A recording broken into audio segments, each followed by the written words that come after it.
আসসালামু আলাইকুম, welcome to my ছোটোখাটো ব্লগ। চলে আসছি, এটা ছিল বাংলাদেশের আমার ইটালিতে আসার আগের লাস্ট একটা ভিডিও। যেহেতু আমি চান্দাতে এসেছি, তো রমজান মাসটা আমি পুরো বাংলাদেশে পেয়েছিলাম গত বছর। তো আমরা আমাদের বসুন্ধরা সিটিতে আমাদের একটা ইফতার পার্টি ছিল, সবাই মিলে তো চলে গেলাম বসুন্ধরা সিটিতে। এই তো আমাদের আজকের এই খাবার দাবার, এগুলো হচ্ছে আমাদের ইফতারে আমরা কি খেলাম।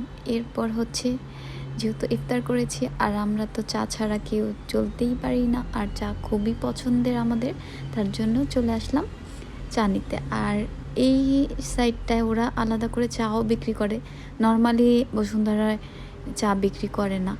তো এই তো আমরা সবাই এনজয় করছি চার সাথে। আমার ভিডিও ভালো লাগলে অবশ্যই লাইক, কমেন্ট, ফলো করবেন, শেয়ার করবেন, আমার জন্য দোয়া করবেন, বেশি বেশি করে কমেন্ট করবেন। ভালো থাকবেন সবাই। এই তো আমরা একটু ঘোরাঘুরি করছি, এখানে সুন্দর সুন্দর কিছু জায়গা ছিল, ফ্যামিলি সবাই এনজয় করছি। তো দেখতেই পাচ্ছেন আমরা ইফতারটা শেষ করে এখন আমাদের জিনিসপত্র দেখা শুরু হয়ে গিয়েছে। যেহেতু আমি চান্দাতে চলে আসব, এটা ছিল আমার আসার এক সপ্তাহ আগের ভিডিও। যেহেতু আসার আগে কিছু শপিং ছিল, কিছু না ভালোই শপিং ছিল, কারণ আসার আগে হঠাৎ করে আমার টিকিট কাটা হয়ে যায়, তার জন্য আমি কোনো শপিং করতে পারি না।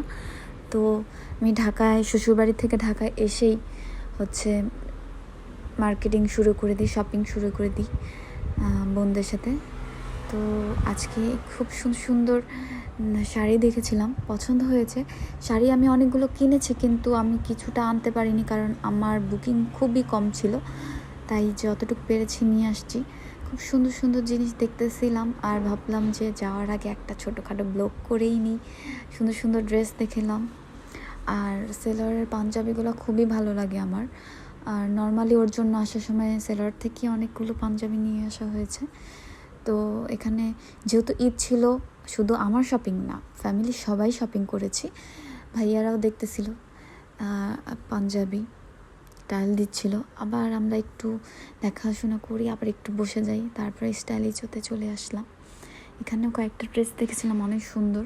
তারপর চলে গেলাম আড়ংয়ে। আসলে আমাদের ফ্যামিলির মধ্যে আমরা বেশিরভাগ আড়ং থেকে শপিং করি, আমাদের ছোট বাচ্চাদের বেশিরভাগ ড্রেস আড়ং থেকে না হয়। অবশ্য আমিও আড়ং তাগা থেকে অনেক সুন্দর সুন্দর ড্রেস কিনি। আমি বেশিরভাগ তাগার ওয়ান পিসগুলো আমি এখানে ইটালিতে আসার সময় আমি অনেকগুলো তাগা ড্রেস নিয়ে এসেছি, কিন্তু আমি এমন গাধা যে ইটালিতে খুব সুন্দর সুন্দর ওয়ান পিস ফ্রক পাওয়া যায়, আমি বাংলাদেশ থেকে ফ্রক নিয়ে আসছি 3 পিস না নিয়ে। তো আমাদের ঘোরাঘুরি শেষ। তারপর হচ্ছে এখানে মুনতাহা তার ফুপাকে টাটা দিয়ে দিচ্ছে, চলে যাবে। তো দাদি আপিকেও টাটা দিয়ে দিল, আর ভাইয়া চলে গেল বাইক দিয়ে, আর আমরা উঠে গেলাম গাড়িতে।